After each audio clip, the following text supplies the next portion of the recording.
देखिए इसको ध्यान से, इसकी कैपेसिटी देखिए, दिख रहा, इतना ताकत है, इतने ऊपर से इसको हिला सकता है। तो समझ सकते हैं ये नियोडिमियम मैग्नेट है, काफ़ी ताकतवर होता है। अट्रैक्शन शुरू हो गया, दोनों के बीच अट्रैक्शन हो रहा है, ये खींच रहा है। अभी छोड़ेंगे तो ये सीधा नहीं गिरेगा, टेढ़ा गिरेगा। कुछ एक बार फिर से ध्यान से देखें, जब हम इसको छोड़ेंगे तो ये सीधा नहीं गिरेगा, इधर की तरफ गिरेगा। कुछ दिखा, पोजीशन कुछ चेंज हो जाएगा। देखिए समझते हैं कि वैद्युत धारा का चुंबकीय प्रभाव क्या होता है। ठीक है, magnetic effect of electric current के अंदर जो है मैग्नेटिक इफेक्ट पाया जाता है वो समझते हैं।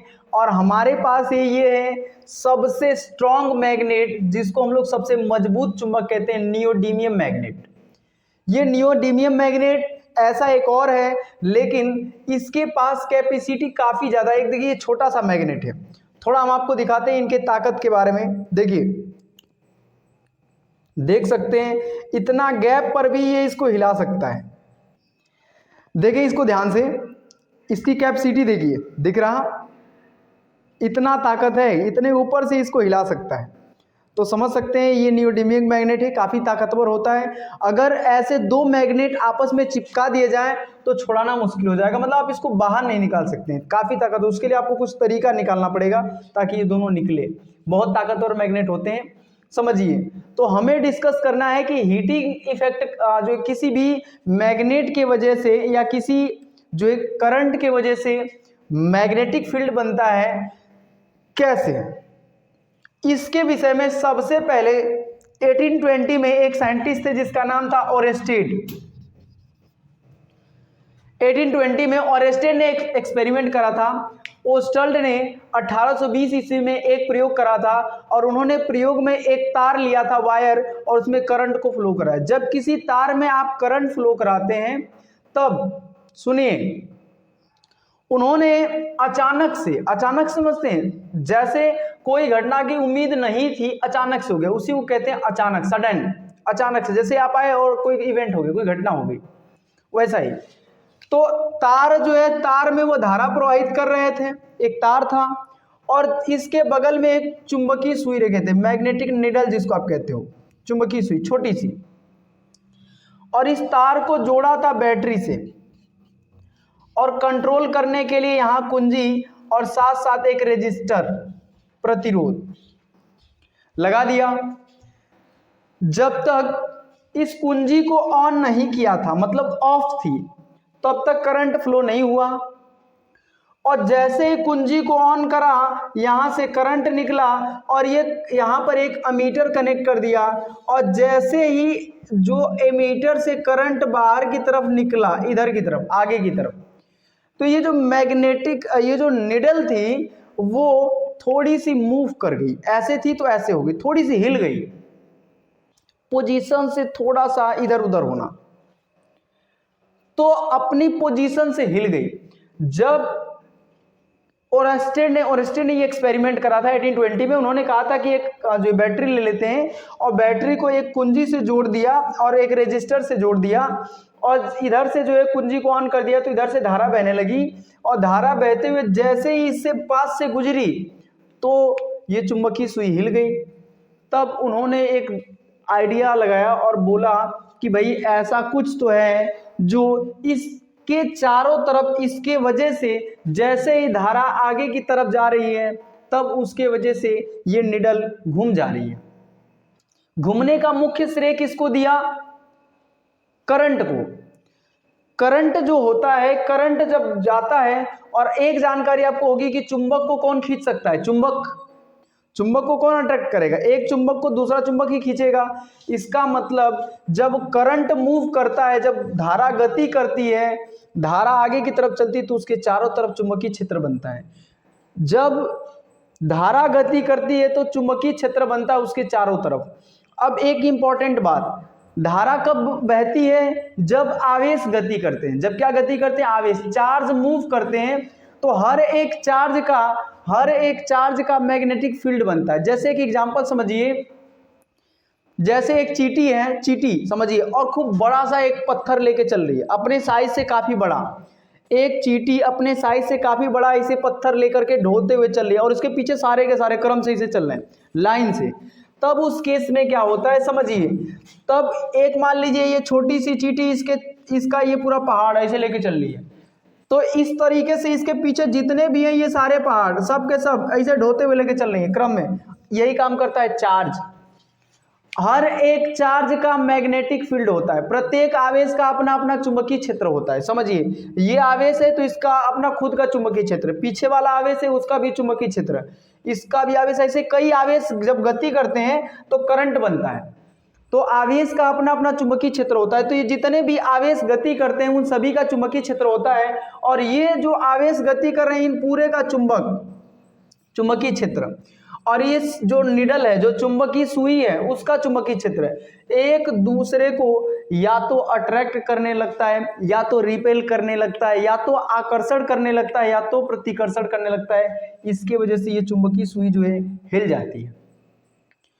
तो कोई पूछेगा ऐसा क्यों होता है, तो मैग्नेट में दो पोल होते हैं, एक नॉर्थ पोल होता है और एक साउथ पोल होता है। और जैसा कि आपको पता है कि अगर सेम कैटेगरी के चार्ज होंगे तो एक दूसरे को रिपेल करेंगे, और अगर मान लीजिए अपोजिट होंगे तो एक दूसरे को अट्रैक्ट करेंगे। तो अगर नॉर्थ जो है वो साउथ के साथ मिलाएंगे तो आपको अट्रैक्शन दिखेगा, आकर्षण, ठीक है, आकर्षण होगा। और अगर नॉर्थ को नॉर्थ के साथ मिलाया जाए तो प्रतिकर्षण होगा, मतलब रिपेल होगा। समान आवेश एक दूसरे को आकर्षित करते हैं, समान आवेश अगर सेम जैसे रहेंगे प्रतिकर्षित करेंगे, याद रखिएगा। समान आवेश प्रतिकर्षण और विपरीत होंगे तो क्या करेंगे, आकर्षण। अब समझिए, तो लेकिन कुछ ना कुछ होगा, अगर दोनों आवेश सेम हो गए तो कुछ ना कुछ तो होगा, या तो आकर्षित या तो प्रतिकर्षित। आकर्षित करेंगे तो चिपक जाएंगे, पास आएंगे, और अगर प्रतिकर्षित करेंगे तो दूर हटेंगे। वही चीज यहां देखा गया कि जैसे ही ये धारा बह रहा है, ये हिल जा रहा है, बार बार बगल में रखा गया है तो भी हिल जा रहा है, और ये सडन अचानक से एकाएक ओस्टल्ड को ये बात समझ आई कि जैसे इसमें धारा बहती है ये तुरंत हिल जाती है। तब उन्होंने एक स्टेटमेंट दी कि जब आवेश गति करते हैं तो उसके चारों तरफ चुंबकीय क्षेत्र उत्पन्न होता है, मतलब गतिमान आवेश अपने चारों तरफ चुंबकीय क्षेत्र उत्पन्न करता है। जब चार्ज मूव करता है तो उसके चारों तरफ जो है मैग्नेटिक फील्ड बनता है। किस टाइप का मैग्नेटिक फील्ड होता है हम समझाने की कोशिश करते हैं, समझिए। इस टाइप का, ध्यान से देखिए,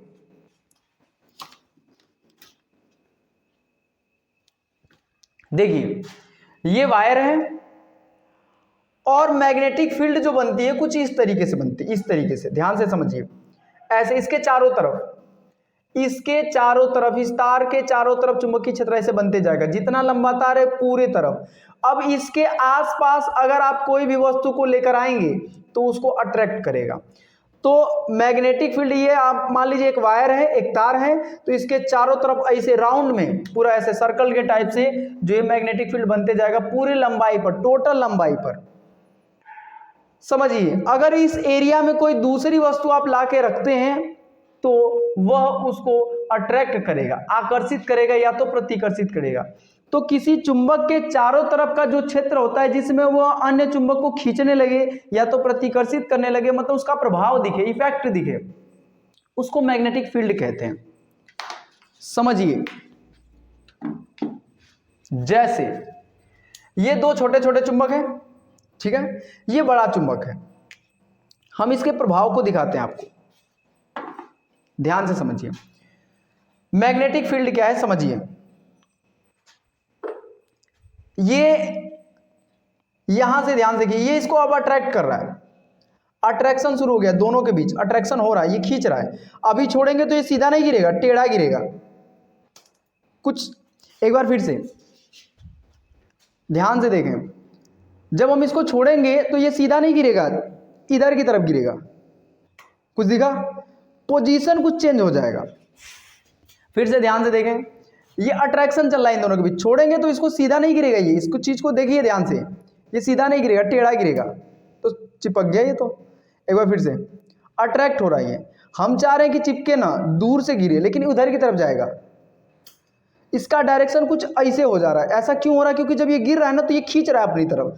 तो जब कोई मैग्नेट जो है, मैग्नेट जहां पर हम इसके पास, जैसे देखिए यहां तक कोई दिक्कत नहीं है, अभी भी कोई दिक्कत नहीं है, कोई खास असर नहीं दिख रहा है, अभी भी नहीं। अब फोर्स हल्का हल्का फील होने लगा। अब इसके पास जैसे लेके जा रहे हैं तो ये फोर्स दिखा रहा है अपना, मतलब ये घुमा रहा है इसको, ध्यान से समझिए। तो इसको हम लोग कहते हैं, देखिए अब इसका इफेक्ट इसके ऊपर दिख रहा है, जैसे जैसे इसको हिलाएंगे इस पर इफेक्ट दिख रहा है, इसको कहते हैं मैग्नेटिक फील्ड। मैग्नेटिक फील्ड इसके चारों तरफ, अब इसके बीच में क्षेत्र जो है वो चुंबकीय क्षेत्र है, मतलब इस चुंबक के चारों तरफ का वो क्षेत्र जिसमें अन्य चुंबक आकर्षण या प्रतिकर्षण बल का अनुभव करे या चुंबक के प्रभाव को महसूस कर सके, उसको कहते हैं चुंबकीय क्षेत्र। देखिए इसका प्रभाव कहां से कहां तक बन रहा है, देखिए अब ये हिलने लगा, इसका मतलब इसके चारों तरफ कौन सा क्षेत्र बन रहा है, चुंबकीय क्षेत्र है। इसके बीच के क्षेत्र को कहेंगे चुंबकीय क्षेत्र, मैग्नेटिक फील्ड। चुंबक के चारों तरफ का वह क्षेत्र जिसमें चुंबक के इफेक्ट को मतलब महसूस कर सके, उसको कहते हैं हम लोग चुंबकीय क्षेत्र। आगे बताते हैं। एक साइंटिस्ट है जिनका नाम था फैराडे, नाम आप सुने होंगे फैराडे। फैराडे ने कहा था कि चुंबक से जो है चुंबकीय बल रेखाएं निकलती हैं। चुंबक से क्या निकलती है, चुंबकीय बल रेखाएं, मैग्नेटिक लाइंस निकलती हैं। मैग्नेटिक लाइंस को बताने वाले साइंटिस्ट, और ये एक हाइपोथेसिस है, परिकल्पना है, ये करा था फैराडे ने। फैराडे ने कहा था कि चुंबकीय बल रेखाएं चुंबक के नॉर्थ पोल से निकलती हैं और साउथ पोल पर जाती हैं और वहां खत्म नहीं होती है, वहां से पुनः रिटर्न नॉर्थ पर आती हैं। चुंबकीय बल रेखाएं चुंबक के उत्तरी ध्रुव से निकलती हैं और दक्षिणी ध्रुव पर जाती हैं और दक्षिणी ध्रुव से होते हुए पुनः उत्तरी ध्रुव पर आ जाती हैं। चुंबकीय बल रेखाएं मैग्नेटिक लाइंस कहां से निकलती हैं, नॉर्थ पोल से। किसी भी चुंबक में दो पोल होते हैं, एक नॉर्थ और एक साउथ, तो मैग्नेटिक लाइंस कहां से निकलती हैं, नॉर्थ पोल से। जाती कहां पे, साउथ, टिकती नहीं है साउथ से, पुनः अंदर की तरफ नॉर्थ पर आ जाती हैं। मतलब ऐसा, ध्यान से समझिए, जैसे अगर ये कोई मैग्नेट है, ये कोई मैग्नेट है, ये नॉर्थ है, ये साउथ है, तो मैग्नेटिक लाइंस नॉर्थ से निकलती हैं, साउथ से होते हुए पुनः नॉर्थ पर आती हैं। मतलब एक बंद शेप समझते हैं, बंद पास, एकदम बंद बनेगा। यहां नॉर्थ से निकलेंगी और इधर साउथ से होते हुए फिर से नॉर्थ में आ जाएंगी, बंद शेप बनेगा। यहां से मैग्नेटिक लाइंस निकलती रहेंगी इस तरीके से और इधर से भी इस तरीके से इस पर पहुंचती रहेंगी चारों तरफ। इंपॉर्टेंट बात यह है, ये एक हाइपोथेसिस है, परिकल्पना है।